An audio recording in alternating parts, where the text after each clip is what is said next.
Oh, hello, everyone. So good to see you again. Happy Monday. I hope that you guys are having a wonderful day. We were going to do breath work today. We were going to do a lucidity breathwork session, but a lot of things have came up in my personal life and people's lives around me regarding attachment slash detachment, what that even means, and how we can practice that kind of surrender in our lives. And I'm also going to be talking about one of the ways that this is kind of coming up in my own life as well, just to kind of give you guys more context on how this can vary in all of our lives and what that kind of attachment looks like. If you are interested in the breath work we will be doing, then make sure to tune in Monday, because if those of you who have been around on the channel for a while, I had a lot of breathwork videos on YouTube, and back when we were getting a lot of like false copyright claims and all of that, I had to remove those from my YouTube channel. And I want to recreate that big playlist of guided meditations, breathwork sessions, and do all of the cool stuff that we did in our live streams together as far as those types of things, because I mean I walked you guys through full like meditations that I would use for lucid dreams and out-of-body experiences, some of those like sessions being like 2 hours, and we had like such gold on the channel in the sense of like the meditations and sessions we had on here. So I'm definitely going to be bringing those back and refilling up the supply on the channel. So tune in next Monday if you would like to join us for a breathwork session. I would love to have you. And if you've never done a breathwork session with us before, then I think joining us next week will be a great introduction to breathwork in the community, because it's a beautiful style of breathwork that anyone can start with, and it is incredible for not only regulating the nervous system but also inducing liminal dreams, lucid dreams. I use this before my techniques as well, so I definitely want to share it with you guys. Skip, hello, I hope that you are doing well. How's it going? And yeah, join us in the Telegram chat, by the way. If I'm ever late, which I'm most of the time late, then join in the Telegram and I'll let you guys know when I'm going live. Whether it is like right at 5 p.m. and I'm still out doing errands, or whether my microphone isn't working, which was just what was happening. Sometimes I'm a few minutes late, sometimes we reschedule the times altogether. So make sure to join the Telegram if you are ever curious where I'm at and I'm supposed to be streaming. Hello Flyflow, how is it going? How are you guys doing? I want to catch up with you guys and see what's going on in your lives. And is this something that resonates with you as soon as you see the title? Like, how is attachment slash detachment showing up with you guys? I'm going to share a situation that I'm going through right now with actually going no contact with a parent, and that is one of the biggest forms of detachment I feel like I've had to practice in my life. Like, it's definitely challenging, and I think I've learned a lot from this practice that can also be applied to like other parts of our lives, and so I really wanted to share it with you guys just in case it's helpful. And then also hear about, where you guys are at and what's coming up for you, because I feel like, I don't know if it's just like me and the people around me and stuff, but it feels like really high energy that's just like keeps going. There's a lot of like momentum that's happening, and I feel like we're, at least I can only speak for me personally, but I feel like I've been open to like stating that I'm willing for anything to come up so I can work through it and just integrate it and free myself from past experiences, events, people. And I feel like just that intention of openness has allowed like the floodgates to open in a sense with some of like the lessons and stuff that I'm going through. Let me know if you agree. But yeah, we're going to talk a little bit about that today. I have come up with like a new hobby that I'm doing a lot. And if you guys saw the last live stream, then you'll know that I'm like painting rocks now. I think it's kind of cool. I think it's more fun for me than a regular canvas right now, because I've only painted on like canvases and stuff, and so I'm just like painting on random stuff. And this was the most recent one I finished. Let me see if I could. It is a cherry blossom. I don't know if you can see it very well.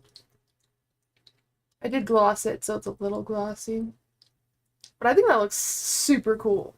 And I've been finding rocks that kind of just look like canvases, you know, they can kind of prop themselves up, and so you can just have it on your desk. And I think it's a cool way to repurpose nature and to use, you know, not have to buy canvases 24/7 and actually have a, you know, like a ritual for it. I'll go outside and like find the perfect rocks, and I'll kind of let it show me what's supposed to be on the rock. Like I'll just see a visual of, you know, what should be on the rock, and it takes into account the shape and the texture of the rock, and I can kind of amplify that with whatever image I feel is supposed to be on it. And so that's been something that I think has also been helping me have like an outlet for certain emotions or energy.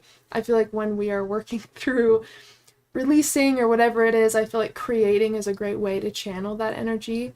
Thank you. Thank you so much. I do have, this was the first rock one that I did, that I showed you guys, and I really loved the mountains on it. I've always been so terrified to paint mountains because of all of the different shades and all that. I was pretty impressed with myself once I finished this, because of course there's things that I would change to it, but I'm overall pretty happy with my first rock painting that I've ever done. And it's cool because it just fits on this little canvas. I've just been getting these like little canvases for the rocks. So yeah, that's kind of a new hobby that I'm immersing myself in. So kind of cool.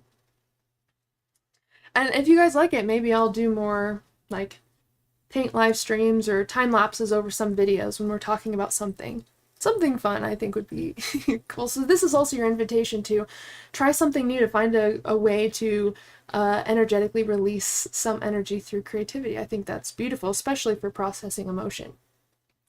So again, if you're just coming in, we will be doing the lucidity breathwork next week on Monday. So make sure that you have time and space to relax, bring a blanket, a bottle of water, an eye mask or something to cover your eyes, some tissues if you need it, just, you know, a place to completely relax where you won't be disturbed. And yeah, it will probably be a little bit over an hour. That's usually how our breathworks go, especially once we get into it. It's so easy to just keep going, especially like the deeper you get into your breathwork session, you know, it's like you feel so, I don't know how to explain it, it's liberating and such an incredible feeling to be able to release in that way. And it's so cool that we can experience like different kind of psychedelic states just through breathing alone. I definitely feel like that's a sign we're supposed, you know, there's something to that. We're supposed to be having these experiences. Same with lucid dreaming. They happen spontaneously, and I think that is definitely for a reason. Or spontaneous, I mean naturally, but they also do happen spontaneously. But I think that these experiences that naturally come up, you know, they, number one, they come up when we need them, and you know, these experiences can be so profound, from something as natural as breathing or sleeping. I definitely think it's something worth practicing or looking into. So I wrote down a couple points for detachment just so I can stay, my lips are very dry, let me get chapstick, just so I can kind of stay I tend to ramble a lot sometimes, because there's just so many things coming in when we get into certain topics, and I want to make sure that I hit everything, because I've been asked a lot about detachment and stuff, and it's clear that I'm supposed to talk about it. Like, it's showing up everywhere. It's been a frequent theme that's been popping up in my life. Like, within the past 3 or 4 days alone, I've had to practice this same level of detachment in 3 different situations. It's crazy. And so and people have been asking me to talk about it. And so I only know from my experience, like, how to deal with attachment, but it's with something as extreme as like going no contact with a parent. And so I feel like, you know, you can apply what I'm saying to other areas of your life, even if it's not something like going no contact with a parent. It could be something as like learning to detach from our phones, or certain things where we know that it's energetically draining us, where it is an energy leak, but we just put up with it because it's what we're used to, or we feel guilt, or whatever it is. So I kind of want to thank you, Eric. I feel so seen.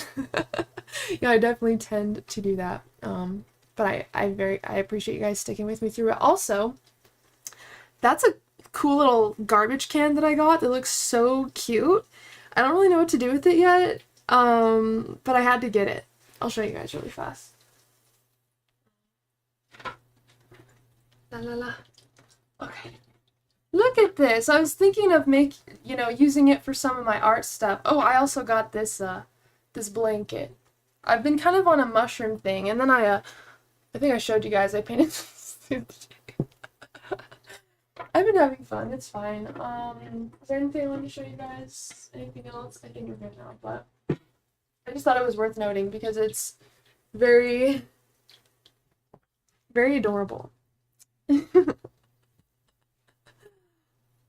Hell yeah. I would like that. Sweet. Well, again, I just want to invite you guys to kind of look at the ways that attachment shows up in your lives, and if there's, if you guys have anything to add on to the conversation that I'm missing, or anything that you think would be cool to add on, please drop it in the comments. I love to hear from you guys. I love it to be, a conversation between us, and just see how, our experiences are connecting in whatever way they're connecting. So we as humans have many different types of attachments. We can attach to technology, we can attach to people, jobs that we have, certain ideas of people. One example that I have of that is sometimes we can attach to the ideas we have, the potential that we see in people. So even though someone may be treating us poorly, or maybe there's a situation that you need to separate from, sometimes we can fall in love with the potential that we see that person becoming. Like, for example, my older brother has always struggled with substances and addiction and mental health, and we're also no contact right now, and that's kind of how it's had to be with almost all of my family. And I think I stayed in this situation so long trying to help because I fell in love with the potential of just seeing him have his life back, and seeing him be, I can't even remember the last time that I've truly felt that he felt, safe and at peace and loved, like. And of course, for family members especially, like, of course, this is just from my perception. I have no idea how he actually feels, anything like this. But when you struggle with addiction like that in the family, and, it's so hard because you have to, like, know where the line is between I want to help as much as I can and show that I love them and I care, but also where you're just hitting a dead end and, like, there's nothing you can do and you just need to, like, release control, or, like, the burning desire to have a certain outcome, and sometimes we just need space to be able to sit with our feelings and see the difference of what that looks like the polarity of having certain situations or people in our lives to taking a break from that. Like, how does your body feel in both situations, and how does that play out in your life? Because it's not just affecting how you feel or the thoughts you think, it's also affecting how you show up. It's affecting your life as well, depending on the level of involvement you have in certain situations. But with my family, I feel like that's been something that I've really had to learn a lot about. Not only boundaries, but attachment/detachment, self-love, like knowing my own worth. I mean, there's so many things tied into attachment, but it doesn't have to be something like that. It could also be something, just as, like, feeling like you're addicted to social media, for example, or, like, it could be anything. Just look at your life and see, like, if this was taken out of my life, what would be my emotional reaction? Like, what could the strongest emotional reaction be to taking something specific out of my life? Like, you'll see pretty quickly where your attachments are. And I feel like I back in, like, high school days, when the scene, like, the emo/scene thing was super huge, and, like, everyone was, like, doing all these kind of, like, cringe things to, like, show each other that, like, they like each other, and there was so much drama in romance and relationships in high school and junior high, because, like, wasn't really real, but we were attaching to all of these ideas and potentials that we had with each other. Like, oh my god, he loves this band, like, so he must be my soulmate. We started to attach to, like, the silliest ideas within people, and even though it's not that extreme now as an adult, it still shows up in, like, tons of different ways in our lives. And so whether it's to a specific, maybe it's a hometown, you know, maybe you feel attached to your hometown, but you know it's not good for you to be there, but maybe you feel like anxious or scared getting out of that situation, you know, so it's not necessarily that you love being there, but you feel trapped there in a sense. I feel like that's kind of what attachment is. In my personal experience, I feel like attachment is like, you know, something that you feel like you can't live without, but something that's not necessarily a necessity, something that would create emotional turmoil, even though you'd technically be fine without it. And again, it could be anything. It could even be like your hair, you know, like I was super attached to my hair, but it was causing me such big problems being so long. This is like, I went from a huge extreme example, now I'm trying to bring it down to like daily things or like whatever. But I was like, it was causing me so many problems because I clearly needed to cut it and trim it, but like, you know, I don't know, it's like my hair helped me feel more feminine, and like it helped me, it gave me some sense of identity in a way, I guess. I ended up shaving my whole side of my head, and it was difficult to do that because like when we start to like identify with different things in our lives, whether it's something like hair or whether it's a relationship you have with someone, you're now trapped in that situation because you've given your power away. It's like, well, even if I want to get out now, I feel like I can't because I'm going to feel this uncomfortable emotion, or because, you know, I won't know how to do it on my own. Like, we get attached for several reasons, but a lot of the time we don't know why. So I think it's good to just break down why we feel the way that we do, and in what areas in our lives do we feel that way. Wait, let me catch up a little bit. I do not miss high school, Skip, at all. I do not miss high school one little bit. Okay, I read this a few months ago and I knew it would come in handy. Oh, still applicable to renounce the... Oh. Wait, is that the quote? Is that the full quote, Eric? Or no?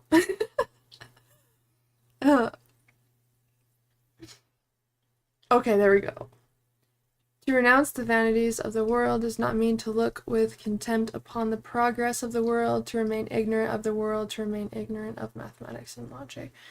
We live life through our emotions, and when we feel something to be true, that feels like a fact, right? And I always tell you that your emotions don't lie. And that's true. Your emotions do not lie to you. But the thoughts that are fueling those emotions can. So, like, maybe you are super attached to, whether it's a person, like, technology, whatever it is, your feelings are valid. But the reasoning behind why you have to stay that way or stay attached, or why you wouldn't be fine without it, that's where the lie can be. And again, it's not our fault. We're learning every single day. To take no interest in the welfare of humanity, to avoid the duties of life, or neglect one's family. Okay, now I'm going to read the full quote because I saw that it got... I didn't know if that was the full quote.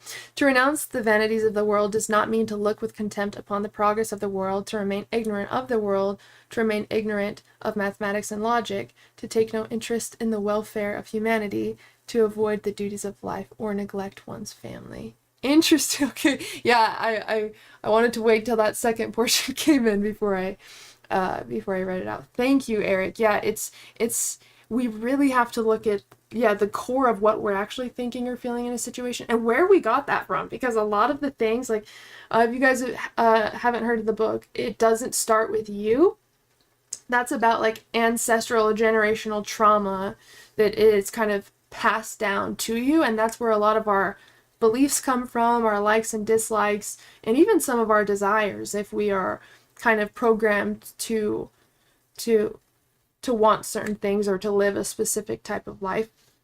And so just look at the things, if you're having a hard time figuring out where attachment's showing up in your life, just look at where your energy's going and look at how you feel about that. Because you'll be able to tell if, like, something is draining you, or you kind of have, you know, a strong opinion on something, like, even, let's just bring it down to like your phone, because a lot of people feel that way. It's like, oh, what's your relationship with your phone? People will be like, yeah, I do use it a lot, but, you know, I can't live without it, this and this. See, they recognize that is an attachment, but they also justify, well, I have to because this and this and this. That's kind of how we can find attachments, when we're kind of like justifying the situation, or, you know, we kind of feel two different ways about it, but we're trying to, you know, find a middle ground. And I notice, again, if we're talking about like family members or something that we're separating from, I mean, when you ask someone about that, I mean, there's so much to the situation that comes out. There's so much baggage, right? And so a lot of our attachments have baggage to them because it's loaded with thoughts and ideas and certain feelings. So we already gave some examples of attachments. If you guys have anything to add to that, like if you have any specific attachments that are showing up for you that we haven't talked about, and you feel comfortable putting them in the chat, definitely let us know, because I think it will also help other people to know that they're not alone with what they're experiencing. And it's very normal as a human to have attachments, because it helps us be able to navigate this experience without feeling so like everything is so foreign, right? We attach to things that make us feel safe, that make us feel loved, and even if that does change down the road, sometimes well, what about the good times? Or what about this? You know, this thing is just temporary, what we're experiencing. I notice I specifically do that with my relationship to this parent. You know, that's what would kind of make me endure the negative experiences we'd have together. It's because it's like, well, one time when I was 16, we went, you know, grocery shopping together, and it felt good and fine. Or we had a movie night one time when I was like 17 or 15 or whatever it is. We bring past experiences to kind of justify the pain that we're now going through, when I want you guys to know that we so underestimate our own worth and how important we are all the time. And we don't realize to what extent. Like, another book I could recommend to you guys is The Art of Extreme Self-Care by Cheryl Richardson, I believe her name is. The Art of Extreme Self-Care really is amazing, because it helps you not only learn boundaries and how to say no, but it helps you discover your worth and why you deserve to feel safe and have time to yourself and to disconnect from everything. And you don't owe the world anything. Like, you just being here makes you enough in itself and valuable in itself. Even if you chose to do nothing for the rest of your life, that doesn't diminish your value as a human being. And I think once we really start to sit with that we do deserve peace, we do deserve love, we do deserve people in our lives and things in our lives that make us feel good and replenish our energy instead of take it from us or deplete it, like, then you can start giving that to yourself. But until you know that you deserve that, it's going to be hard to give it to yourself, because you're almost going to reject it once you do find it. And that's how self-sabotage comes in, when we don't practice detachment, right? And we're kind of not being able to follow through with how we're feeling in that way. So how they control us, this is the next thing I want to talk about. One second. Genetic memory can make up a lot of the wood for the framework of our thoughts, behaviors. Good one, yeah. I've been doing cord cutting meditations over family members lately. Interesting, Skip. Yeah, that's definitely very powerful. If you guys haven't done any cord cutting before, it's, again, we've talked about it all the time with lucid dreaming. You know, our minds can't tell the difference between something that we're imagining, something we're dreaming about, or something that's actually happening. And so energetically cutting this certain tie to you and this person or this thing really does have, I feel like, a psychological impact by letting you kind of get some of that energy back. It's kind of same with Reiki, where you can call back like different fractals of your energy where it's kind of been dispersed with different people, situations. You can just kind of energetically or willingly call that back to you. And I feel like it's just taking time to become present and realize where your energy has been, and now you're making the conscious choice to reclaim that energy. That's really what it is. And so I think that when we work with imagination and meditation and energy work in this way, we have to know that it is working, but we also have to keep our commitments to ourselves, or else, of course, we're not going to see anything be created from that. So how attachments control us, it completely suffocates us in a specific emotion. I mean, attachments control us by tugging on our emotions. Think about the attachments you have and in what different ways they show up. Again, think about small attachments you have, and then think about big attachments. And an attachment could even be just like attaching to what others think about you, right? I just posted a short, I think last night or this morning, called Training Yourself to See Magic, or Training Your Eyes to See Magic. And what I was talking about in this short was learning to see everything as art or opportunity in your life. Like, magic can appear in the most, what we see as mundane ways. The way that the lighting looks when it's raining outside, your first sip of your hot cup of tea or coffee in the morning, like being able to enjoy the smallest things and see those things as magical allows more magic to come into your lives. And people somehow twisted that. Some people, of course, there wasn't like a ton. Some people were like, yikes, what are you teaching? Like, you know, and it was, they were turning it into some like I don't even know. I'm confused. And it's interesting how our programs filter how we see the world, right? And if I was to get attached to what they think about the content that I make or how they perceive the content I make, I'm attaching to their wounds. That's what it is. I'm attaching to their beliefs. I'm attaching to their experiences, their wounds, even though I have no idea what they are. And there is this theory that Mel Robbins talked about that I watched the other day, and it's called the let them theory. This is a way to help yourself detach from certain people, situations, and immediately take control of how you feel back. If someone, maybe your friend group, goes out to lunch and they didn't invite you, let them. If you have a son who really wants his birthday at the specific place, but it's going to be like pouring that day, you know, and it's just like not the best place for his birthday, but he's insisting on just doing it, let him. If someone just cuts you off randomly and just disappears off the face of the earth, let him. We can't put all of our energy in controlling other people because we'll never be able to control other people, and we will be safe in who we are regardless of what they do if we can regulate how we feel. That's the only reason that we want to control people or things or situations, because we want to be able to feel a certain way in our body. But what if we can make ourselves feel that way regardless of what that person does, or regardless of what, you know, what we feel like without our phone for a few hours? Like, it could come up in any way, but what if we just released the desire to care about that situation? What we cannot control, I don't think we need to worry about. Because if it was something we needed to control, we would have control over it in a sense. And so I think look at your life and look at what you have control over and what you don't have control over. And what you absolutely don't have control over, work on just letting it happen. Letting them do the thing, whatever that is, and see how you feel. Because it's a way to immediately detach. Once you say let them, there's like this inner feeling of like, oh, okay, that's fine.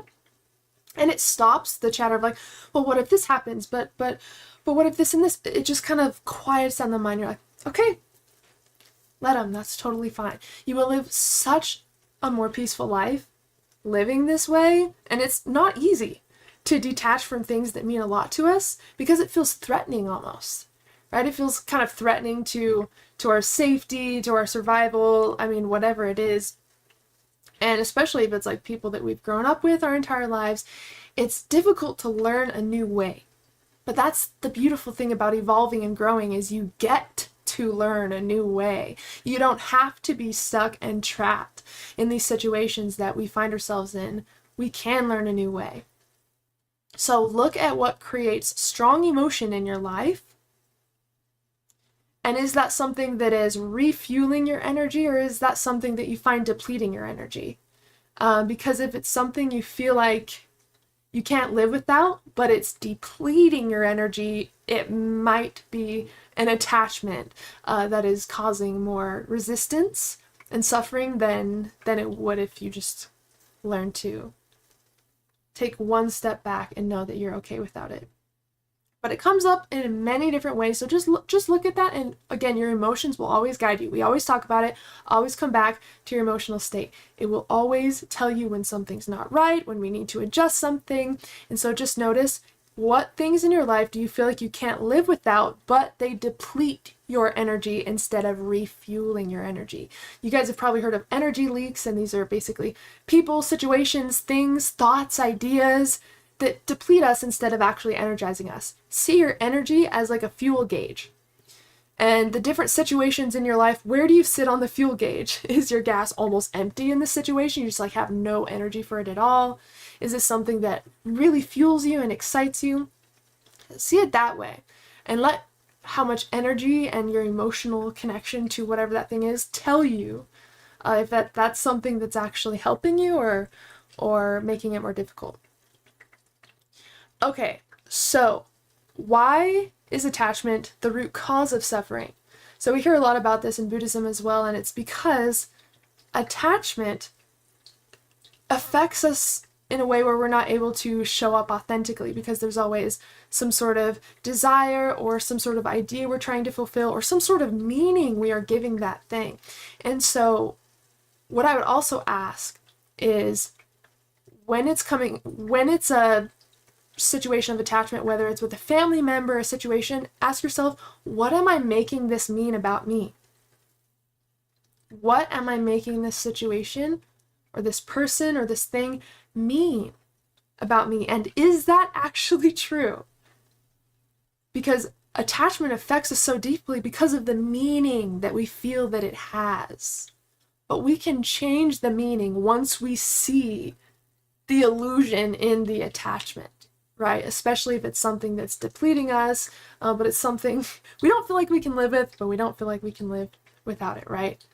Look at the meaning that you're giving that thing, and it will show you a lot of where the attachment or where the emotional discomfort is starting. And prove to your brain that there's actually a new way to do it, or prove to your brain that you actually will feel safe no matter what, because if our brain tells us that something's threatening, oh my God, we're going to feel it so intensely in our body, right? And we're going to do everything that we can to avoid it, but we hardly ever question if it's actually true, right? So start asking yourself, like when thoughts come up, is this fact or is this a story? Because it's usually a fact or story. And a fact is a fact. It doesn't have any bias. It doesn't have any emotion in it, right? But the story will be fueled by emotion. It will have a bias. It will have a specific meaning, right? But you'll still feel depleted even justifying having that, even after justifying having that in your life. So these are a couple ways that I kind of discover attachment, and you can feel it. You can tell when you're having the best day. Everything feels good, your thoughts are aligned with your feelings, you feel good, and you can feel when you're trying to avoid certain thoughts, or when your mind keeps going to a situation and you're like, stop, can I please not think about this for 2 seconds? Or when you are just going through your day and you notice like the littlest things are making you angry, like the littlest things that usually wouldn't matter are pissing you off. That's another way that I can tell like when there's something that I need to work on based on like my little triggers that are happening throughout the day. What is up, 911 Chan? Thanks for joining, my friend. Do detachments bring emotion or emotions detachment? When you control your emotions, you'll find out you're not your thoughts and feelings. Are you watching or using your eyes to watch? Yeah, it's like once we can separate from the thoughts, we realize that we're the observer and we get to notice the discomfort and the turmoil without actively being involved in this. I actually did this the other day. I just barely, like a few days ago, and I'll tell you guys the situation in a moment briefly, but I went no contact with my mom. Obviously, it is difficult for me to do that because she's my mom, and I have a lot of meanings and attachments to the idea, to the type of relationship I feel like we're supposed to have. And you know, I've done all of this like inner work and healing the past like 3 years especially, and I've been like really hoping and seeing in my mind's eye that it will be different, but it never is, right? And I just felt angry. My abandonment wound came up with that, because she has a tendency to like use her love and presence in my life as like a weapon, basically. You know, and it's been more painful than just her saying, I don't want to be in your life, because she stresses that like, oh, why don't you talk to me? I want to be in your life. I want to work on our relationship. But then when I'm there, it's like I'm constantly being hurt all over again, like constantly. And I had a lot of stuff coming up on my walk, and I noticed all of these thoughts like going from here to here to here, like that was just fueled with emotion. And I was able to like, on my walk, I was able to sit back and watch it. Like I was like listening to someone talk, you know, I just like sat back and like just became present. Like I was just listening to someone talk, and I was like, wow, isn't that interesting? Because we don't even have to interfere with the thoughts for them to go on a whole tangent, create new meanings, and like relive a situation a million times. It's really not helping us, because when we live a situation over and over in our mind, our body doesn't know if it's actually happening or not. And so that's how we can re-damage ourselves as well, by like replaying painful situations in our life. So I want to tell you guys a little bit about why this situation is difficult for me, so you get it. Of course, I'm going to be kind of like, we don't even have the time to cover everything, but I do want to be just kind of give you guys the taste of how detachment has showed up in this situation. But I've been kind of on and off communicating with my mom for my entire life. Pretty much like right after my 18th birthday, I was kicked out with no place to stay. I wasn't able to get a savings up, nothing. Like I was just kind of thrown out into like, okay, I don't know what to do. And so I ended up moving in with, I was close to my art teacher in school. And after high school, she was someone that I connected with a lot, because she taught me that painting is therapy, that we can channel our emotions through our painting. And I really connected with her, and I reached out and told her what happened, and I actually ended up moving in a home, like in a house with a few of her sons that they were renting, and I just rented out a room for a little bit. And so that was my plan, like as soon as I got out, that's kind of where I stayed for a little bit. And before, I had really anxious attachment style, like a really anxious attachment style in this situation. So like I didn't know who I was without the identity of being my mom's daughter. And it was so scary to feel like I was completely on my own, but I also didn't feel safe there either. And so I was in this place of like not feeling like I belonged anywhere at all. And we've been on and off. I'll take some space away, and then I'll come back, and like something will, I don't even know. It is so confusing. And I have went to, you know, different therapists on this and coaches, and that's actually why we had this falling out this time, is because she's refusing to go to therapy with me to work on this. But she, like, she has to be in my life. She keeps asking when she could come see me, but then she also tells me, I don't want to talk to you. I don't know what to say to you. It feels awkward. Okay, it feels awkward, but you're like trying to over and over ask me when I'm willing to let you come over. I made a decision after like 2 minutes in a conversation. It always ends up in some sort of fight for who knows why. Like everything I say, just like, it's just so exhausting. It's so exhausting to feel like there's nothing you can do in a situation, even if I like, no matter how conscious or loving I showed up, it was never enough. And I said, you know, at this point, it's clear that we're not going to be able to resolve this without someone like helping us, because I feel like I cannot get her to open up. I cannot communicate. Like she'll just like disappear whenever she wants in my life if something upsets her. And again, like, we all have things that we're dealing with, but I have done every single thing that I can, and the only other thing that I can offer to show up in a conscious way is for us to be able to openly communicate with someone who can dissect some of the meanings that we're giving things and attachment that we're giving things. And it was just not something that she was willing to do, which, let them, again, the let them theory, there's no reason, she doesn't have to go to therapy or work through any of her wounds or anything that that has came up, but that doesn't mean that I have to deal with it. And I think that's where the boundary and self-love comes in these situations. So also keep that in mind. Like, you can lovingly set a boundary, but also know what feels good and doesn't feel good in your life. And the only thing that I was really sitting with is ancestral trauma. She had a really difficult relationship with her mom, and we always talked about how we were going to kind of break the cycle, right? Break the cycle of trauma kind of thing. And now my grandma's passed away, and my mom's not willing to speak to me on, any of this. She's not willing to consciously work with me through therapy or anything like that, so we can, and personally, I'm already in therapy. I've worked with several coaches. I feel really, really good about how I'm showing up in this situation, but I don't have enough power to correct her triggers or her wounds. I don't have enough. That's not my responsibility anyways. And I don't think she realizes that she's continuing this generational cycle that she told me that she had with her mom. And so I can't try to make her see that either, and so I've had to grieve the idea of having a mom. I've had to grieve both my parents, actually, and my older brother I don't talk to anymore as well.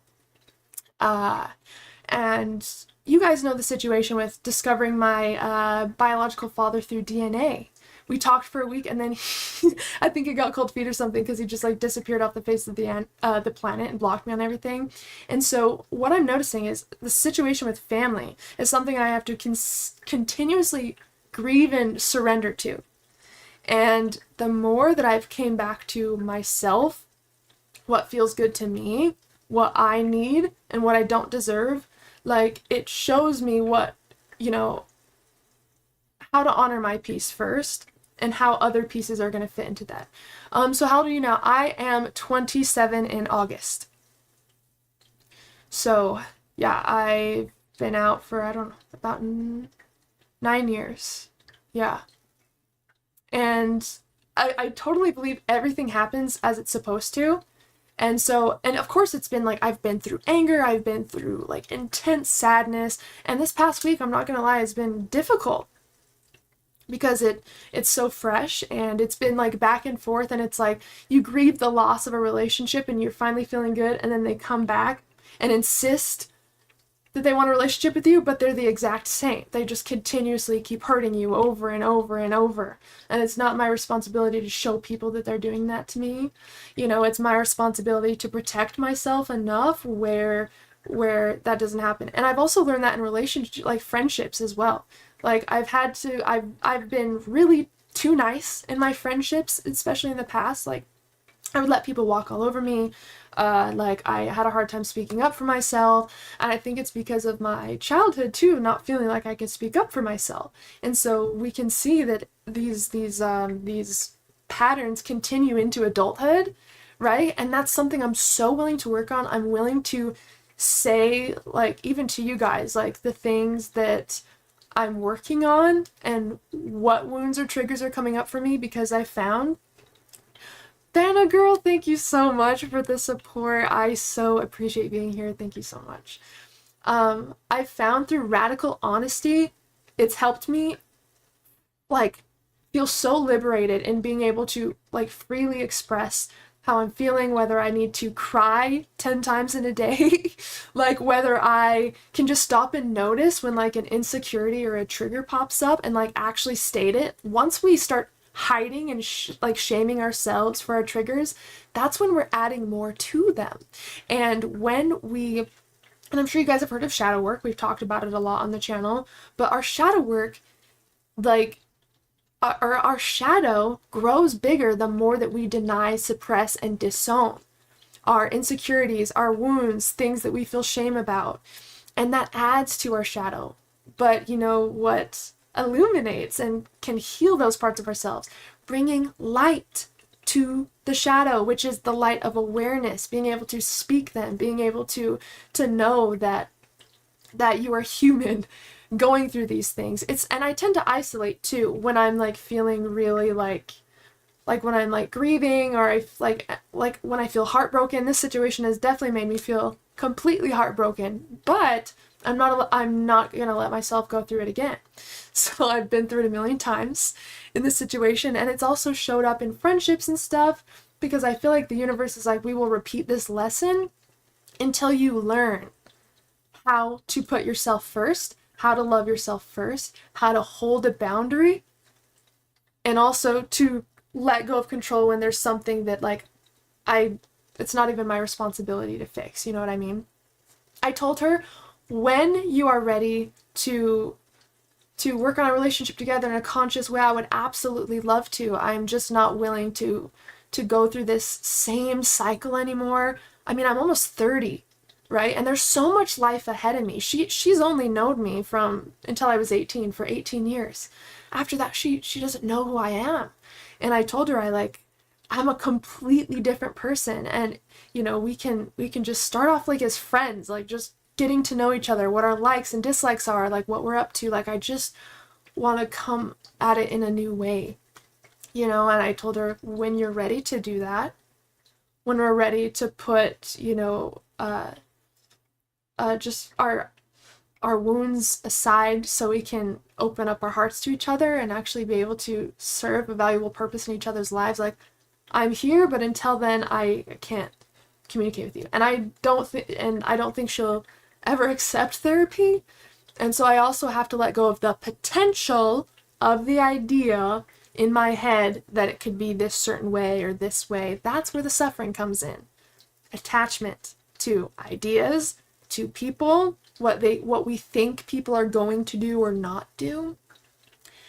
It's so important just to practice the let them theory. Again, if you guys want the link to it's an hour-long podcast from Mel Robbins on the let them theory. It's so helpful because it just allows you to maybe, okay, just let them. If she doesn't want to go to therapy with me, and we're, you know, let them. If this person wants to go out to dinner and not invite you to the friend group, let them. You're totally fine on your own. And I think that finding new ways to love yourself and have fun in your own space is going to make you feel so much better. Because if we let ourselves feel lonely and like we're not complete or whole on our own, then we're actually going to feel like part of us is missing because we set up this boundary. But the important part is when you take something out of your life to fill up your cup again with something else. For me, it's been painting and plants. I've been loving taking care of plants, and that is like a way that it feels like therapy to me, to be able to repot my plants and to water my plants and to mist my plants, to prune them, propagate them, whatever I'm doing. I love to care for things. I love to create things. And especially when I feel like my heart's a little sensitive right now, with this situation being so fresh, I feel like it's important to use my heart to create something beautiful. And so that's what I've been practicing doing. And I've also been kind of nervous to talk about this as well. I will also state that. Just because, you know, it's kind of an intense situation and you never know how people are going to perceive certain things that you say, relationships. But again, it's like not just speaking your truth and knowing that your experience is so valid. And I think it also is helpful to have a place to express how you're feeling. And because I've just been kind of journaling, going through all my, you know, like working through this all myself, it does feel nice to finally open up about it. Plus, I I also didn't really talk about it before because it was kind of like an active situation. Like, someone commented on like the DNA video about finding my biological father, and they were like, hey, you always talk about your dad's situation, but you never talk about your mom. What's going on with that? And it's because it's been very, very painful to deal with. And, you know, especially with toxic family members or people who refuse to look at their own inner work or take responsibility for how they're acting or what they're saying. You know, we can't take any responsibility for that. We can only practice coming into situations with an open heart and like saying our radical, honest truth. And however that person receives your truth is not up to you. You know, it is not up to you. How can you love yourself? How free can you be? To be free is to be detached. Attachments can be magnetic. Leave the old behind. Your new life will cost you your old one. Ooh, I love that, Eric. Your new life will cost you your old one, because that so goes with also what's happening in my life right now. Like, I feel I'm so grateful for you guys. I'm so grateful to be able to create music and to talk about dreams with you guys and be able to go outside when I want to and put my feet in the grass. And, you know, it's like, and I sit in that gratitude even when I'm going through situations that feel so painful, because that gratitude, that's the magic. The thing I was just talking about the short that I created earlier this morning called like training your eyes to see magic. That's what I'm talking about. Look at all of the things in your life that fill up your cup, and you'll notice that one little thing you had to detach from, it's not stealing everything away from you. It's not taking away your life in any way. And once you decide to call in a new life, don't be scared when shit starts hitting the fan, dude. Because it will, in some way, maybe. But know that it's not negative. It's not bad. When I mean shit hitting the fan, I don't mean like everything's falling apart and you're not safe and like, oh my god, chaos everywhere. No, like, things that we used to identify with fall away. If they don't have a place in the life that we're creating, you'll notice that those things fall away. They'll get replaced. You'll have to consciously let them go. I mean, it can happen in so many ways. Some people will, on their own, leave your life. Some people refuse to, and that's a lesson to exercise a boundary, to make that decision on your own. I mean, it shows up in so many ways. But once you desire something better, something deeper, something with more love, more value, more heart, don't be scared when you see things that you know on a deep molecular level don't belong in the reality you want or that you're creating. Like, don't feel like you're losing anything when they fall away.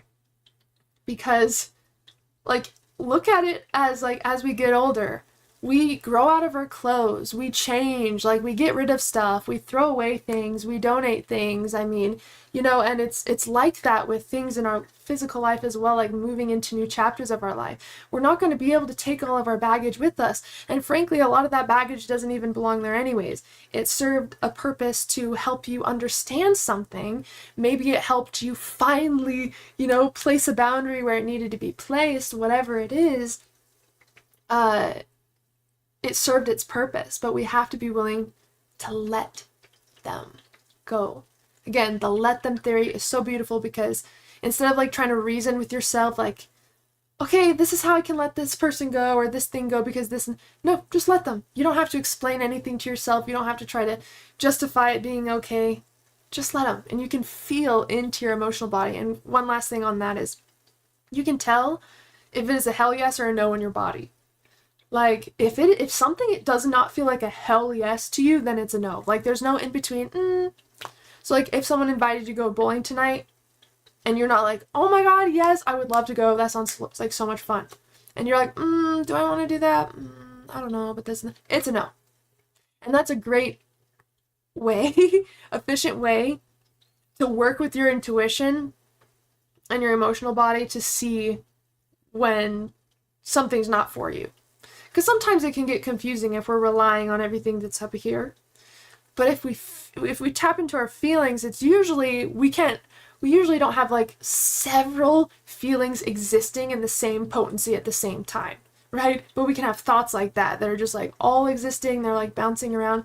But usually your emotional body is pretty, you know, it has a usually a primary emotion that it's feeling in the moment.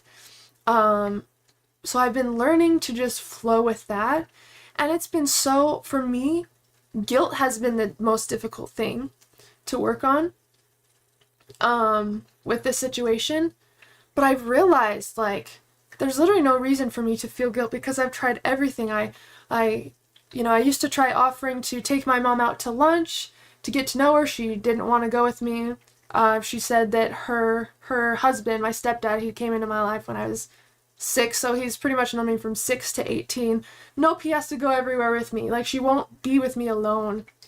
And then I decided, we talked about it, we said it would be fun. Obviously, it must have been months in between that or something, where I wanted to take us to Colorado to stay at the Stanley Hotel, because we're kind of both into, like, paranormal stuff. And she said it would be fun to go with me, and I was super excited, because, you know, I've been wanting to go there for a while, and I thought, oh, you know, this will be something to get us to, like, bond or connect in a way. I'll pay for it, like, I just want to be able to have, like, a girls' trip with my mom, or even a girls' day with my mom. She ended up not going with me and going with the whole family. And then when I talked to her about it after, because that was when I was practicing, like, speaking my truth, I was just telling her that it, like, really hurt me, upset me. She, like, stormed out of my house, and I haven't seen her since, like, in person. And since I cut her off, that's when she's like, I don't know why we're not talking, what's wrong, what did I, you know, like, I'm doing the best, like, it's like guilt. But anytime I mention past it, well, when this happened, you know, this really hurt me. Why are you talking about the past? It's like I am immediately not allowed to share how I feel. And so I'm just trying to give you like some context on, like, the confusion I felt. Like, I still don't understand like how I'm supposed to be in these situations. And one of my friends who is a life coach, she has 20 years therapy experience. I signed up for a whole 30-day coaching with her so I could, like, get someone else's perspective, and it's so helpful because she showed me, oh, this is not you, and this is not something you can fix. Like, this is something that you just need to come back to self for. And one thing she also said is that I'm too in, like, the 3D earthly body right now, where, like, everything earthwise feels really important, when if you think about the higher picture, like, on a soul level, like, none of these little things actually matter. We will be safe and okay no matter what. And these are just, like, little human problems that really aren't going to affect, like, the journey that my soul is meant to take, you know, on an extreme way to say it. But that showed me, like, oh my gosh, it didn't start with me. You know, it's not about me.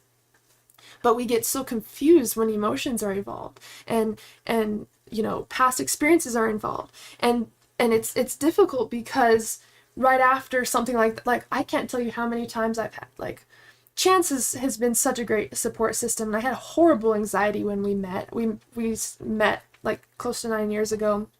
I was having, like, several panic attacks a day, and my mom was very involved with my life, but also very not good for me in my life as well. But I just thought, oh, it's family. You know, we're always taught, but she's your mom. She's your family. Why would you do that to your family? And now all of a sudden, because we're feeling pain and we're trying to separate ourselves from it, now people are shaming you because you're finally learning how to have a boundary.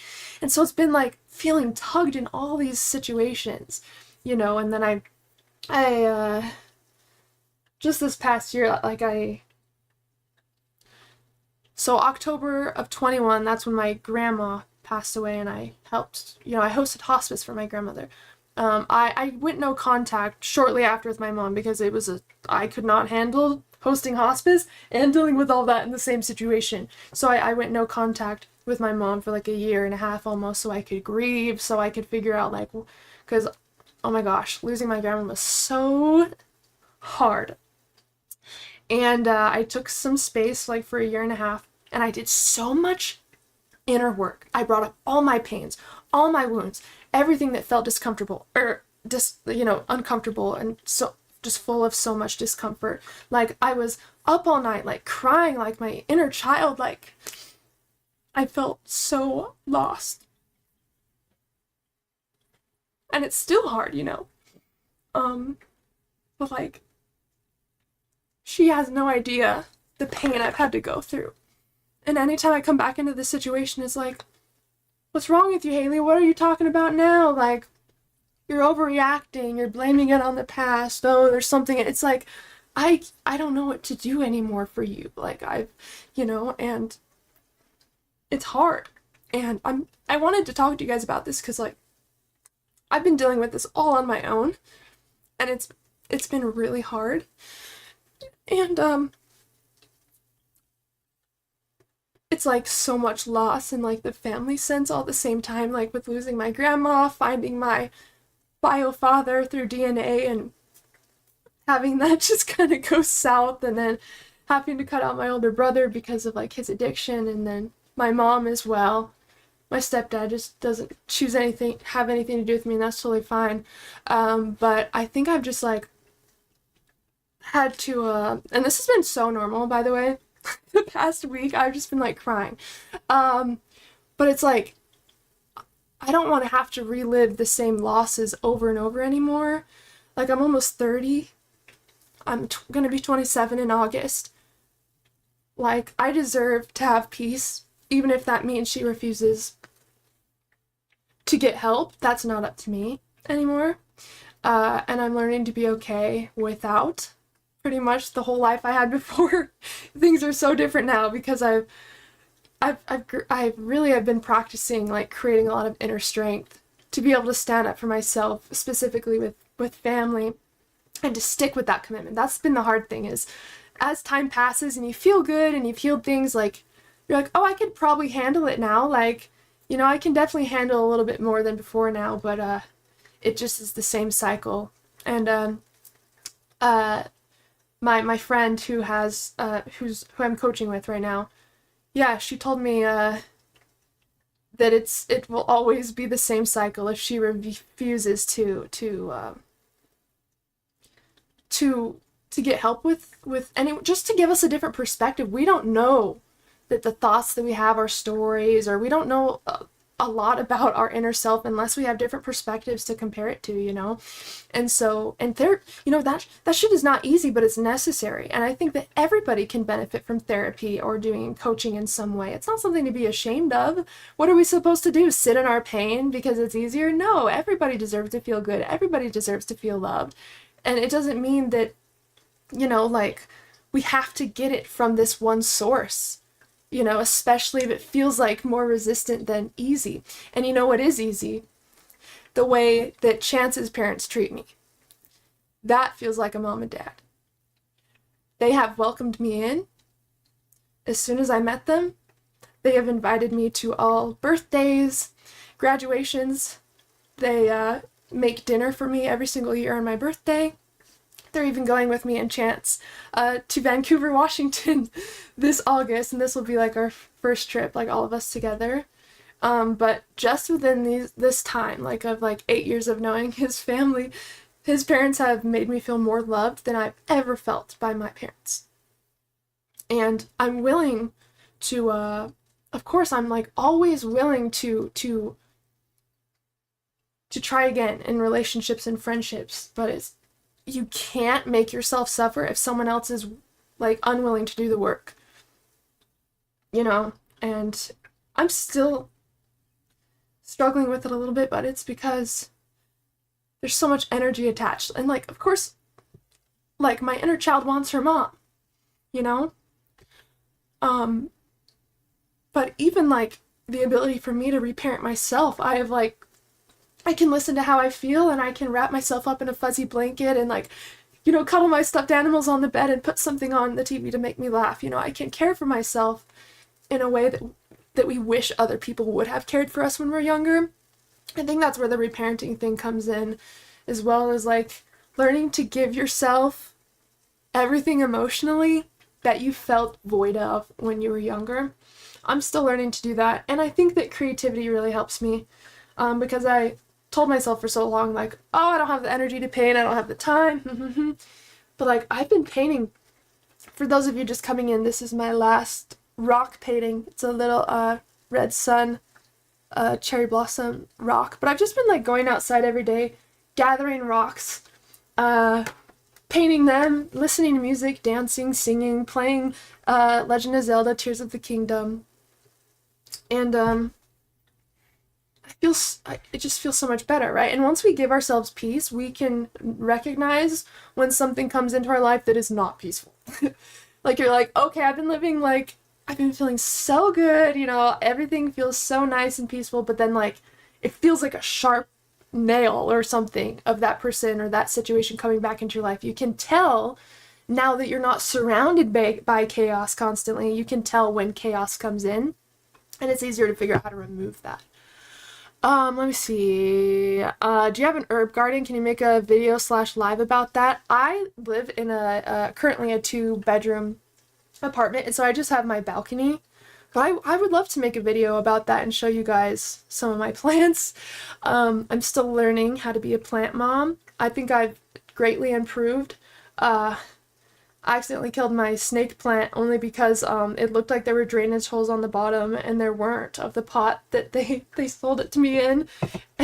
And that now I've learned a lot. I've learned a lot since then. And I want to try that again. I think it also gives me a loving place to put my energy, because I think like I so want to be able to love my mom in a way that I feel like everyone deserves love. But at the same time, there's certain people that don't deserve that energy from us. And also, there's better ways to channel that energy. Just because we want to give love doesn't mean our body or our soul wants to give it to this person. It just wants to express love. We are, like, think about nature on its own, and how nature can care and love and support itself. Like, that's our natural state as well. And I think that finding new ways to channel that into my art and caring for my little plant babies, you know, it feels like it's healing me, because it's giving me a new way to express and receive love, because that's really all it's about, is expressing and receiving love, not necessarily like how it comes in or through who it comes into. Okay, let me see. Not to change the subject, but do you think we have the ability to dream because we have the awake ability to construct our existence with our minds? I think we have the ability to dream because we are multidimensional beings that are having several experiences simultaneously, just kind of like our energy body and our thought body. Sometimes we have thoughts and we're not even present for those thoughts. So I think we just exist on multiple planes, and sometimes we can tune into these different dimensions of consciousness at different times. I find it better to never make detailed plans. The universe will unfold as it should. We have to bend to its will, so take life as it comes. Life is about the journey, not the destination. Absolutely. Yeah, I keep a desire in mind, and I have like my ultimate goals, but how it gets me there, I try to release control of, because we see it going such a linear way.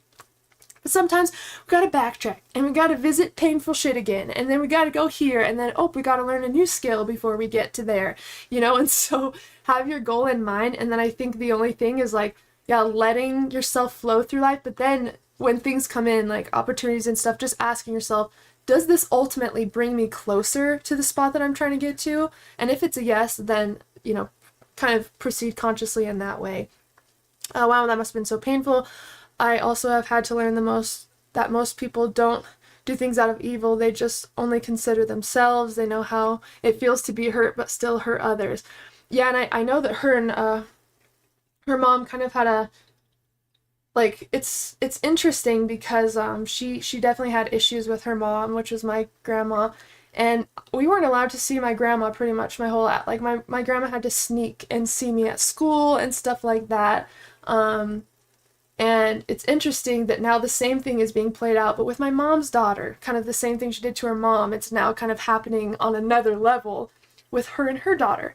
And, you know, I can totally see that it's a cycle, because I witnessed, it's 111 on the live, oh my gosh, I witnessed the cycle between them growing up, and I lived with my grandma for a big chunk of my childhood, so it's easy for me to kind of see it from that that perspective of like, oh, this seems familiar, but we can't yeah, force others to see things how we see them or to know how we feel. And I know that some of my family thinks that maybe I'm just a stone cold hearted bitch that like doesn't want to do it. Like, I don't know what they think, and I've thought about that so many times, but we can't. What is that gonna do? Like, trying to think about, oh, I wonder if this person cares that I did this, or I wonder what they're thinking. It does nothing, because you won't know anyways. You're just giving them more of your energy. That's the example of an energy leak. If you find that it is in your life, or maybe you removed it from your life, but your thoughts are still kind of bringing you back to that place, it's still eating up your energy. And then you feel so depleted, you can't make your videos, you can't paint, you know, and so we only have a certain amount of energy that we can fit into our cup. And we have to be really mindful of where it's going, and we can obviously tell where it's going based on where our thoughts are going. That's at least how I've kind of helped myself with it.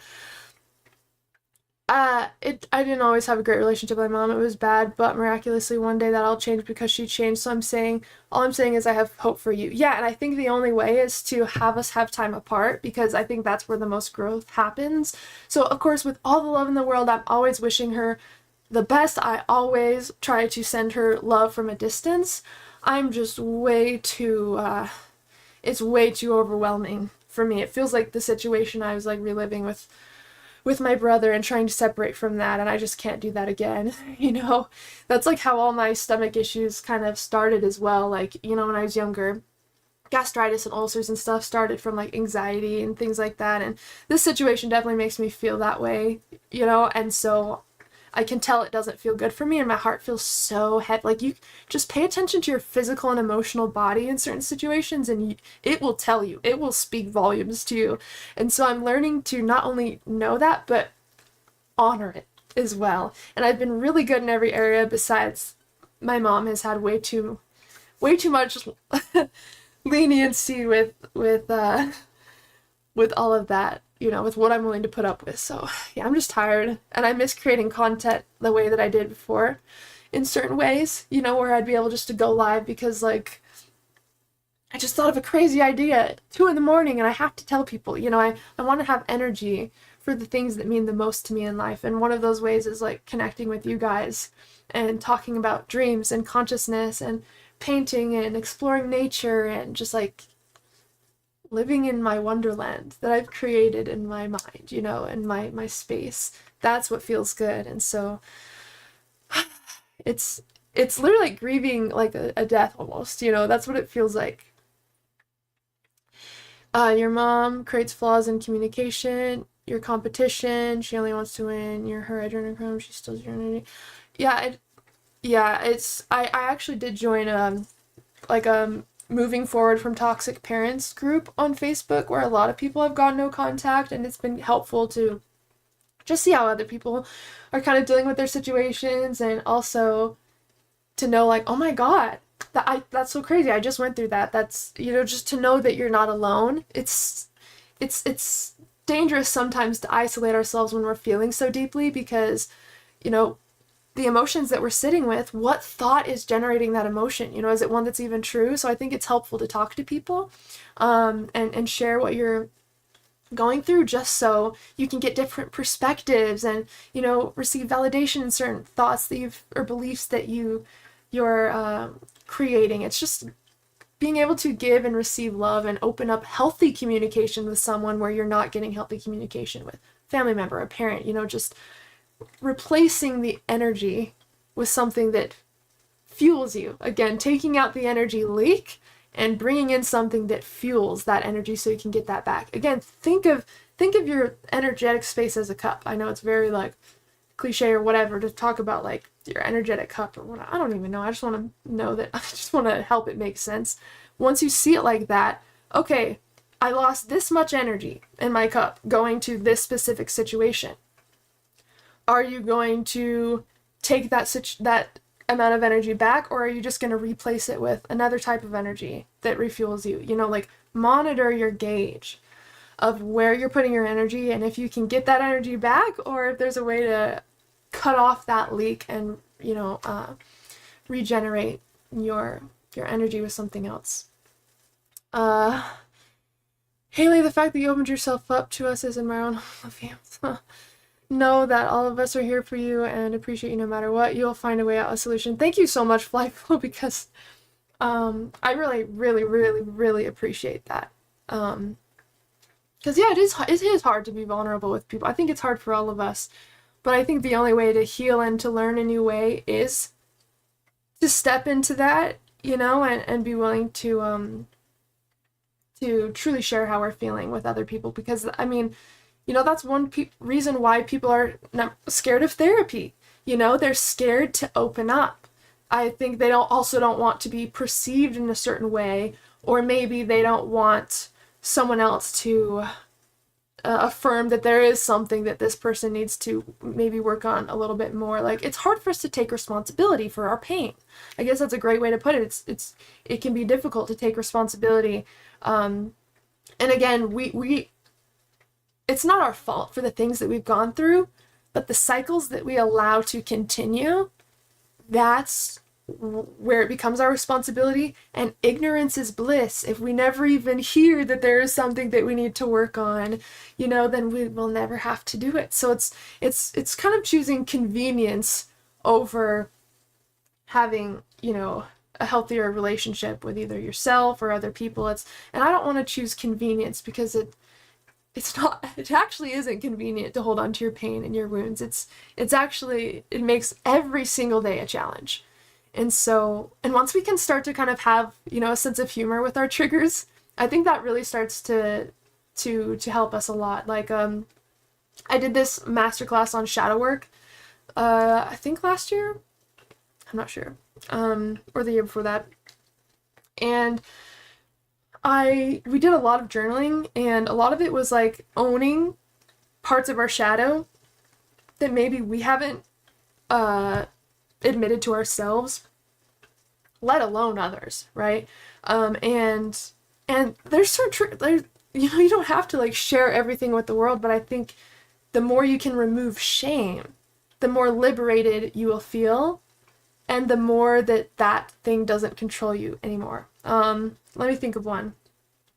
Well, one of my like shadow things is, I think, like I especially before, I was terrified of like being misunderstood, and so I would tend to like anxiously over-explain, and then I would always like think that I said something wrong, or oh my gosh, I'm up at 3 a.m. and is this person still thinking about this thing that I said, or did this come across in the right way? And like, it was so crippling to have this anxious anxiety over like how you're perceived or what people think.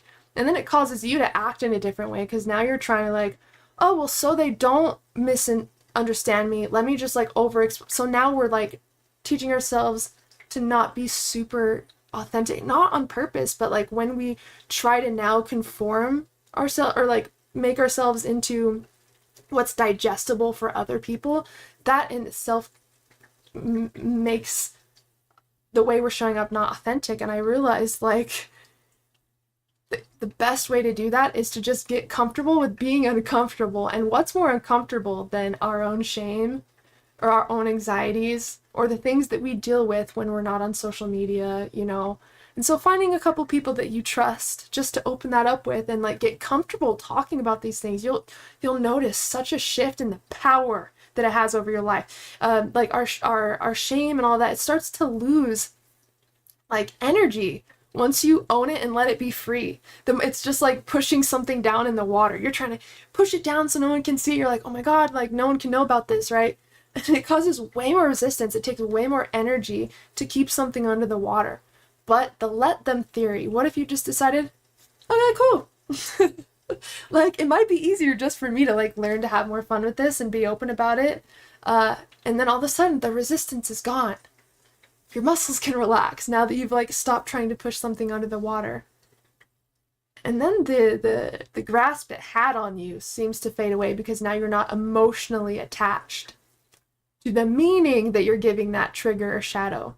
I think that's one reason why it's so hard for us to own our shadow and our triggers, is because like, oh, this means I'm a bad person. This means this. This means that. So again, like, suffering comes from attaching to certain meanings, to certain people, to certain ideas, the potential that we see in people. I mean, it could come up in so many ways. So just learning to have a little bit more fun with not only how you do things, but find new ways to shine awareness into your shadow. And maybe that's just writing on paper to start, like the things that you feel like you couldn't even speak out loud, like things that have embarrassed you, things you feel shame about. No one has to see the paper. You can burn it up after, but just practice writing it out. Like, just practice writing it and see how you feel.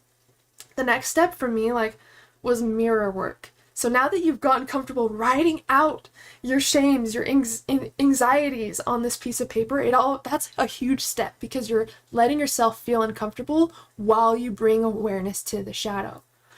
So just write it down and just read it again, like, and just say, okay, I see you. I see you and I accept you. And then maybe you can even say it to yourself in the mirror once you feel comfortable with writing down your shames and shadows and insecurities, you know. Say it to yourself, like, I do this, or this and this and this. And again, don't shame yourself for anything. Even if it's just like, it could be anything. Watching intimate videos, if you know what I mean. Some people do that, some people don't. Some people feel shame for that, some people don't. Even if you don't anymore, like, if it's something that you would never admit to yourself or other people in the fear of being embarrassed or being misunderstood, that's a shadow piece. So just finding ways to have more of a voice with that, even if you're just by yourself, I feel like is so liberating. And once we release the grasp, a lot of these things float away and they don't become a problem anymore. The only reason they feel like such a problem is because we are grasping to holding on to this thing or making it appear this way or pretending it doesn't exist. So whatever your shadows or pains are, just finding a way to be like, oh, that's interesting. This trigger came up again. That's so weird. I'm going to journal about that, you know, because it's not your fault with the thoughts that you're having. Like, they happen without you even thinking about it. We just got to consciously notice when a cycle's happening, or a thought that, like, we don't even believe, that doesn't feel good, be like, whoa, now that's interesting. I wonder where that came from. Let me dig into that. See, just coming about it in that way has helped me, because it's not like, oh my God, like, it creates so much more stress. Feel like we have to hide this, like, part of ourselves, or like this way that we feel about a situation. Like, you are safe. You are a human. You are doing your best. You are loved. And you're here right now for a reason. Truly, truly, truly. And maybe we're having this conversation because you might have been having a thought in the back of your head, oh, this thing's really bothering me, or this or this. Okay, just stop thinking about it. We try to, like, bully ourselves into thinking a certain way. So if you notice you've been doing that with a specific situation, maybe this is just a sign for you that it's okay to relax and surrender to it. Also, The Surrender Experiment, if you guys haven't read that book, but I would definitely highly recommend reading Michael Singer's first book, which is The Untethered Soul. If I could recommend one single book to every single person on the planet, it would be The Untethered Soul. It shows us the nature of our mind, like how it has a mind of its own, and what role we even need to play in that. Like, it is the most beautiful breakdown of every, like, I don't even know how to put this book into words. If you guys have read The Untethered Soul, post a chat about it. Let me know what you thought of it. But it is, if you have been struggling with mind chatter, attachment, not being able to process or integrate your feelings, creating feeling really intense discomfort or emotional pain that is very hard to let go of. Certain situations where you just want to be able to surrender and not feel so anxious or upset about a situation. Like, any of that, The Untethered Soul will take care of you. And it is so, so incredible. Like, please let me know if you guys read that book. I was also thinking of starting a book club, like a little book club where like every month or something, or depending on how long it takes us to get through it, but we can kind of all discuss a certain book as a group and the things that we've gone through it, and just kind of work through certain cool books together, whether it's dream work or whatever. But I thought, like, having some sort of, like, book club would be so fun. And The Untethered Soul is definitely one that I would so want us to read. Clever, what is up? I miss you too. So good to see you. Oh my gosh. This is totally a sign I was trying to deal with something all day and this has helped. Like, seriously, thank you. Definitely go back as well. I know you popped in a little bit late. Totally, if it feels aligned and you have time later, we definitely dived into a lot of detachment stuff in the beginning of this as well, and like the middle point of this. So if this, what you've already heard is resonating, then yeah, definitely let me know what you think of the rest if you get a chance to check it out. Emerald Tablets of Thoth learned me a lot. Oh, okay. Yeah, I haven't heard of that one. I'll have to check that one out as well. Let me copy that. There we go. Of course. I don't sleep anymore, only dream, and I love your vids every 3 hours of new travel. Oh, thank you. Thank you guys for everyone who's been supporting the second channel, by the way. We hit 20,000 subscribers on the second channel. That is the Sleep Music channel, and I am so grateful for that. By the way, it's time to release a video on the second channel. This one is on manifesting your desires. So how cool is that? Let me go ahead and also look at this phone case I got. I think it looks so cool. It's very dreamy, so I had to do it. Had to get it. Had to. Of course!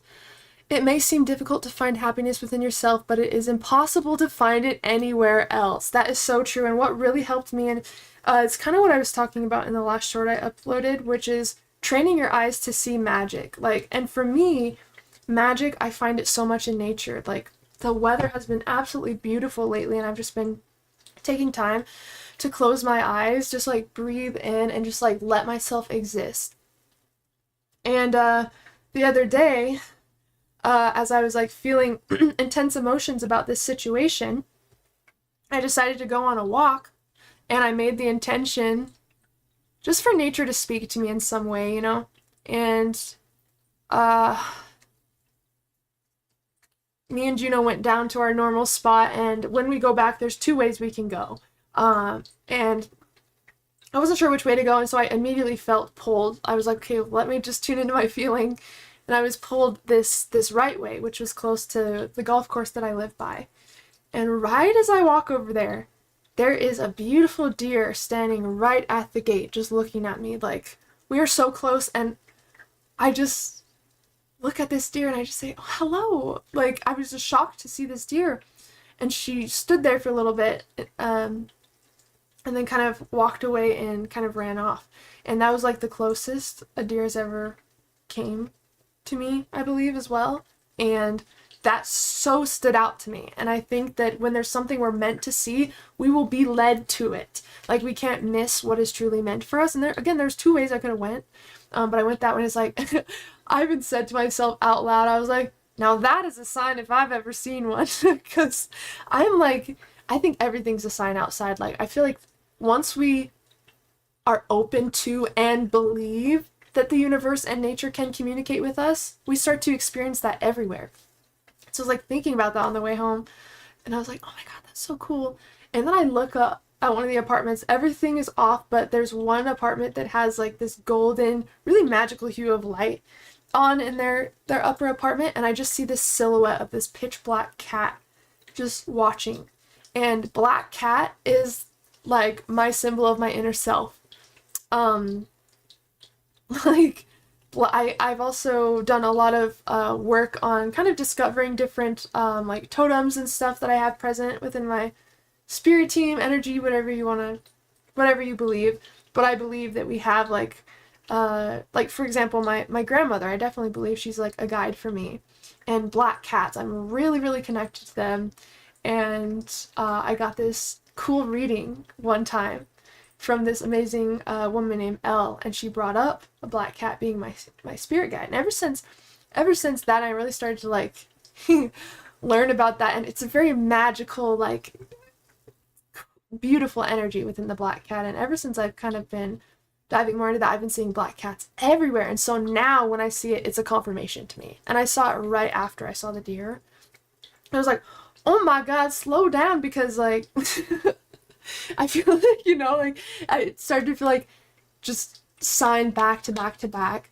And I have my own kind of symbols or like emotional connections or meanings to certain animals that I see.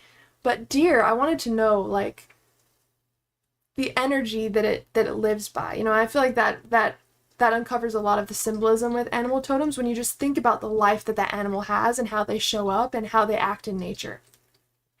And so I was learning about the deer and came to the conclusion that the deer is almost like an invitation to open your heart. The deer energy can come into your life when your heart feels a little bit tender and fragile.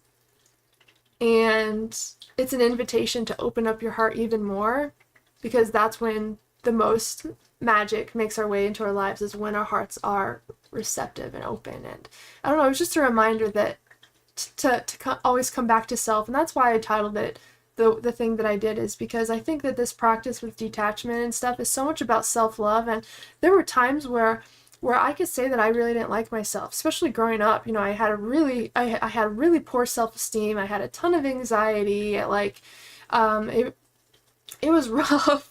It was rough. And now it's really beautiful to be able to know that like I actually really do love myself, and I can celebrate myself when I do something that makes me proud. And when I need something, I can now give that to myself because I have the power. And I think that's what's cool about healing the inner child, is now you can address what that inner child needs and show your inner child what true love looks like. You can be the parent to your inner child and live the life of your dreams, because now you have control back. And that's a beautiful thing about letting go of detachment, is it gives you your energy back, it gives you your strength. It also allows you to regulate your emotions in a way that isn't based on outside situations or people, you know. Your photo on your phone case reminds me of the Soul Wave for the Spaceman. Oh, I'll have to look that up. I know, as soon as I saw it, I was like, wait. And even the last one I had, let me see if I can.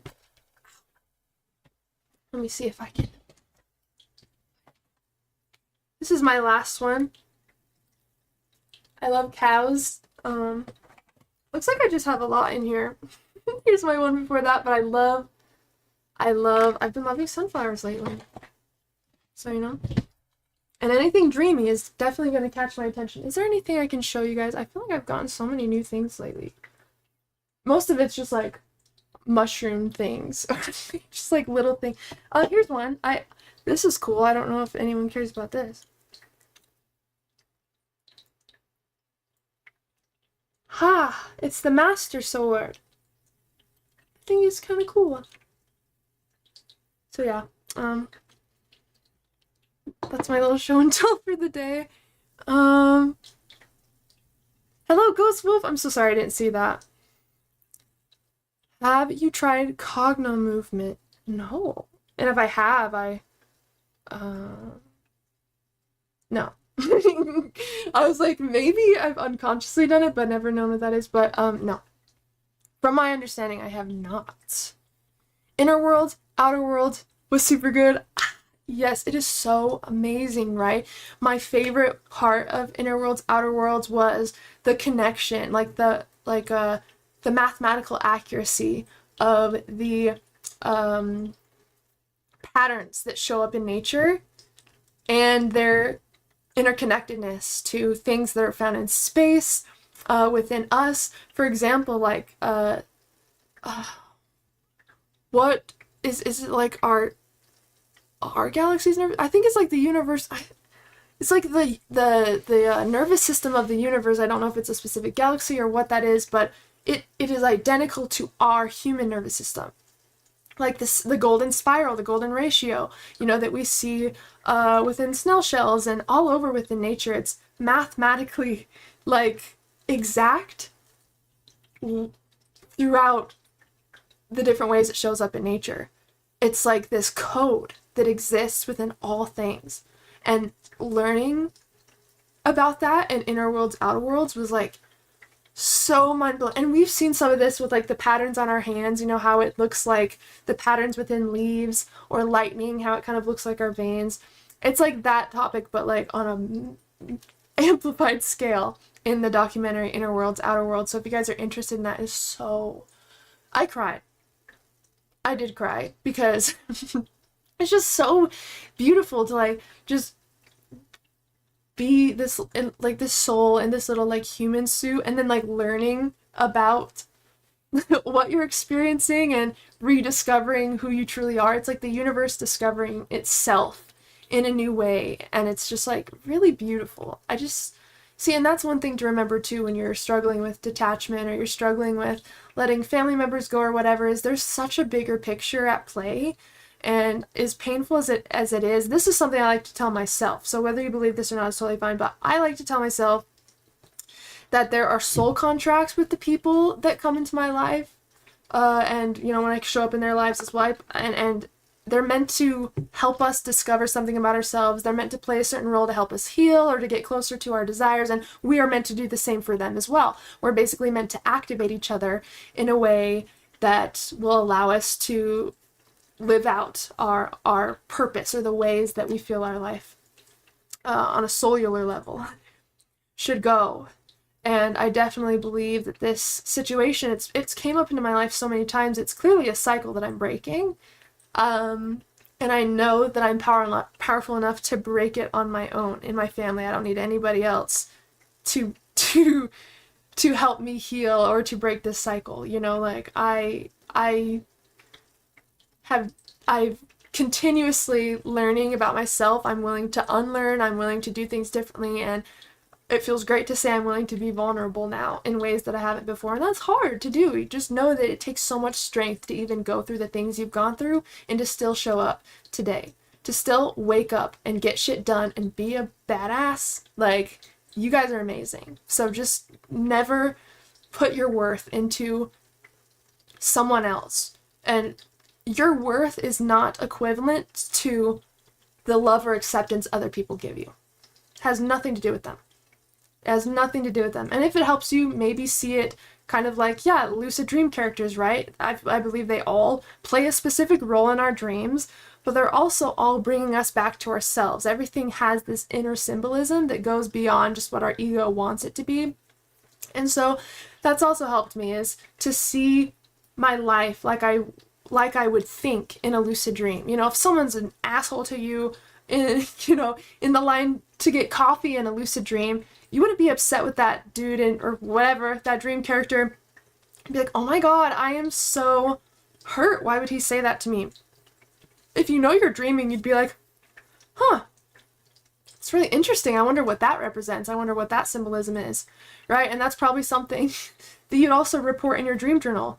I was in this coffee shop and then this and this happened. You would, like, now you're breaking it apart to see, like, what could be the inner lesson or way to navigate the specific thing. And I think if we start seeing everything in the same way in our lives, we'll be so much happier. For example, let me give you some of the lessons that I've learned through this situation that I didn't know before. I don't have to earn my worth. That's something that I thought I had to like prove to my family, or specifically to my mom, that I am lovable, or that I can be a functioning adult, I can do this or that. I think that, we think that we have to earn our worthiness or earn safety, and we don't. So that's one thing I've had to learn a lot. Another thing is, I don't have to have these certain roles be played out in certain ways of my life. Like, oh, but she's my mom, so that means that I have to do this in this situation, or that means that I have to put up with this, or this, or this, or this. That doesn't mean anything. The meanings that we give people, even if it's with the labels that we're used to seeing them as, don't let that determine your choices or how you feel. Because so many people told me that. But she's your mom, but she's your mom. They're like, people don't know shit about your situation more than half the time, right? Like, they're saying that based on their perspective. Well, my mom loves me, and my mom is involved in my life, so you just need to try harder. That doesn't even make sense, right? So, like, knowing that, like, you don't have to justify your feelings or explain how you feel and what you need to people that are dedicated to misunderstanding you. And also keep that in mind. There will be people in your life that are dedicated to misunderstanding you. And it is not your responsibility to change other people's minds, to change people's lives in that way, to help people get the help that they need. Of course, do your part as a human being. We should all do that. But you do not need to take on someone else's baggage because they're not willing to do the work. That's not your responsibility. So that's one thing that I learned. Another thing is that I can have so much fun by myself. You know, like learning, going through all of this, and stepping into adulthood, like after I moved out when I was 18, like I feel like I was learning like every lesson at the same time. And I used to be like never home as well. I was always like hanging out or partying, or like I would never be home. Now I'm home so much because, I mean, this is my safe space. This is where I dream. This is where I do my work. This is where I create. And I've learned to love not only my home, but also my space and just spending time with myself. And it's so cool when you actually start to feel like you're your friend. And then of course you can move up to like being besties with yourself, you know, being really close to yourself. And I've been saying that lately, like, I'm so glad that I'm finally my best friend. Because we always, when we feel like something's missing from our lives, we will look for ways to fill that gap. And so if we feel like we're missing, we are much more susceptible to attaching to things because we feel like something's missing, so we're on the lookout on how to fill that void. But if you get used to being whole and complete on your own, and being in your life is something that's earned, like people don't just get all of your love and attention and energy for nothing. Like you get to manage who is in your life and what role they play, and your boundaries are so valid. So if it's something that you feel is necessary in order for you to feel safe or loved in a relationship or some sort of situation or commitment, don't feel like don't back down on that. Because how people respond to your boundary will show you if you are a priority to them. Because if people truly love you and want to be in your life, they will honor your boundaries. They will honor your boundaries. And that shows you really quickly the role people have to play, or the place that people are in your lives. You know, it really shows you based on how people respond to your boundaries. You should love yourself. You are capable of love and deserve to receive it as well. Of all of our emotions and actions, none rise higher than love and forgiveness. They're a gift from the divine, absolutely, and nothing feels better than love and play, you know, and we can surround ourselves in that. It doesn't just have to be through people. What are the things that you're spending your time doing? You know, I'm so glad I came back to art because I never realized how good it feels. You know, and it's like that for a lot of things we love. We tell ourselves that we don't deserve them, we don't have time, we don't have energy. But then once we actually sit down and do it, you're like, oh my God, this feels so good. Why don't I do this all the time? Your body will tell you when something is a hell yes and something is a no. I really want you guys to lean into that because that is also probably one of the biggest things that I learned, not only through this situation, but just in life, I feel like so far, is your feelings will not lead you astray like your thoughts will. And a lot of your thoughts are based on your past experiences, your hurts, your pains, your memories, you know, meanings that you've given things. And your feelings, I feel, is like the unfiltered truth, your intuition. And of course, we have to be mindful of what thoughts are creating these feelings, but your feelings are always true. And if it's not a hell yes, it's a no. And that makes it a lot easier instead of like having to like go crazy to make a certain situation, just tuning into your body. If it's not a hell yes, it's a no. That's something that's helped me anyways. So I wanted to share that. Yes, I love the golden ratio. Oh yeah, something else that is beautiful in math are the fractals discovered by Mandelbrot. Proof that math was discovered. It's our gateway to objective truth. That is incredible. And I love how a lot of this is discovered. Like, even the periodic table was discovered through a dream. You know, also, the structure of an atom was also discovered through a dream, for example. So it's interesting how truth lies within all these different experiences, all these different levels of consciousness, and there's so much more to explore than just this experience.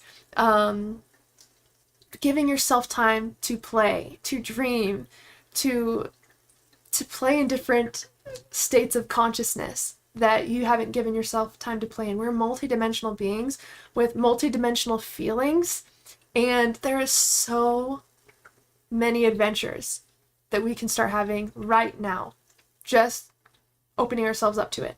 And also, I just want to say that once, I say this a lot, but once you truly start believing magic is, like, you're allowed, by the way, you're allowed to believe magic is real. Did you know that as an adult? It took me a while to figure that out, that I can still be childlike and playful and do the things that I used to love as a child. Like, no one can tell me not to. Like, I have a huge stuffed animal hammock in my room that I just got for all of my stuffed animals, and it's made me so happy to see.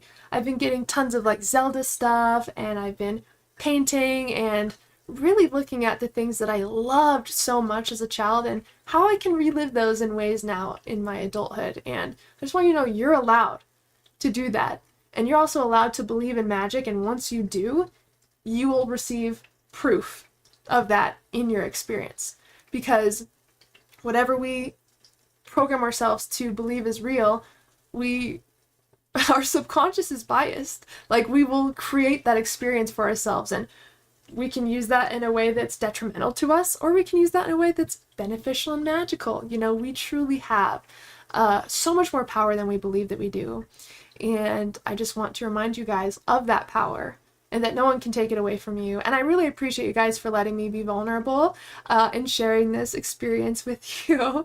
I may, you know, if you guys have questions or anything, I definitely want to, because there's so much in here with detachment. I know some of you have also went no contact, and you know, I'm not sure if I would put these in like Patreon videos in the future or how I do it, but just know that you're not alone. And if there's a way that I can, if you're going through something similar and there's a way that I can help, definitely let me know. And also know that the Telegram chat as well is a place that we also connect if you are ever looking to connect with the community outside of these live streams. I know most of you know about this, but not everyone watching this does, so just know that we have resources to help all stay connected in between live streams and stuff.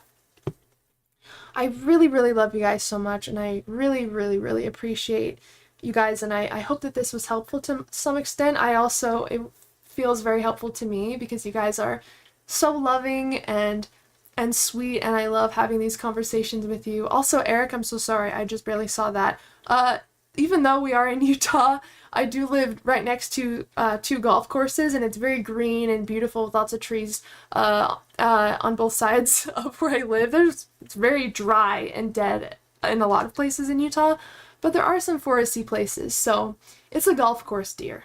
We'll say that instead of desert deer, or desert deer works beautiful. Has more of a flow to it than golf course deer, doesn't it?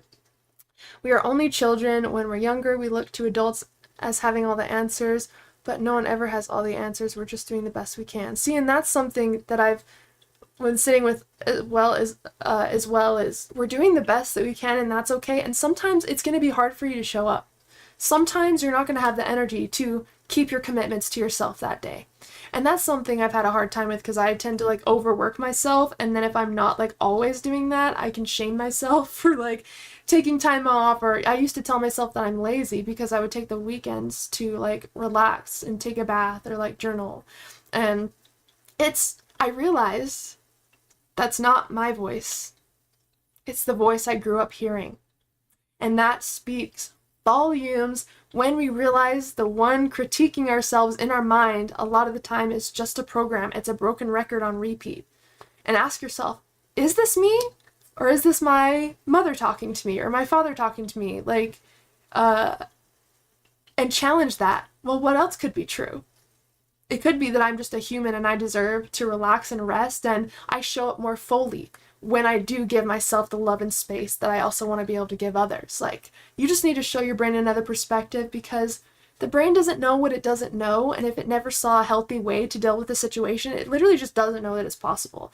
So just starting to question those stories that pop up in your head. What else could be true? Let me challenge this belief. Let me prove that there's another way.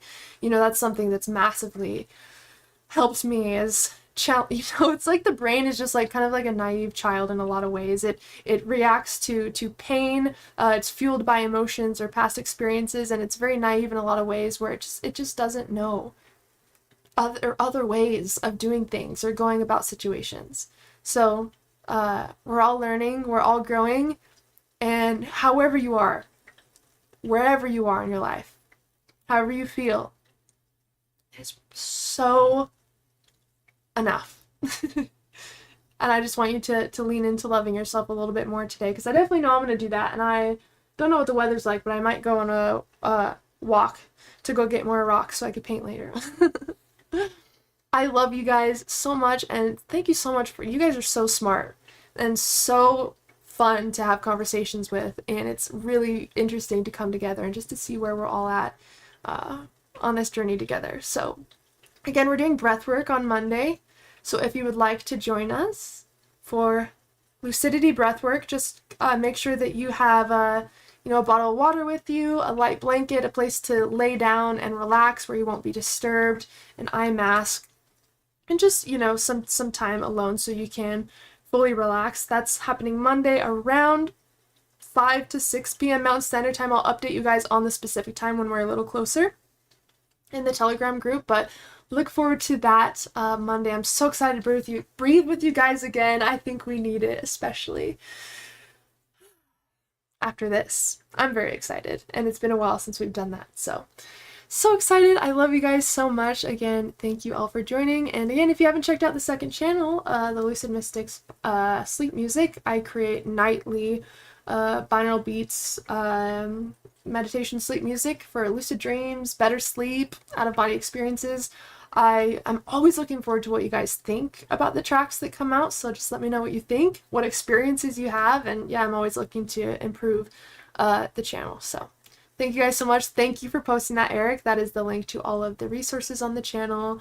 And yeah, until next time, guys, I'm sending you all endless love and endless lucidity. And again, thank you guys so much for being the people you are. I'm very, very grateful to be in this dream family with you.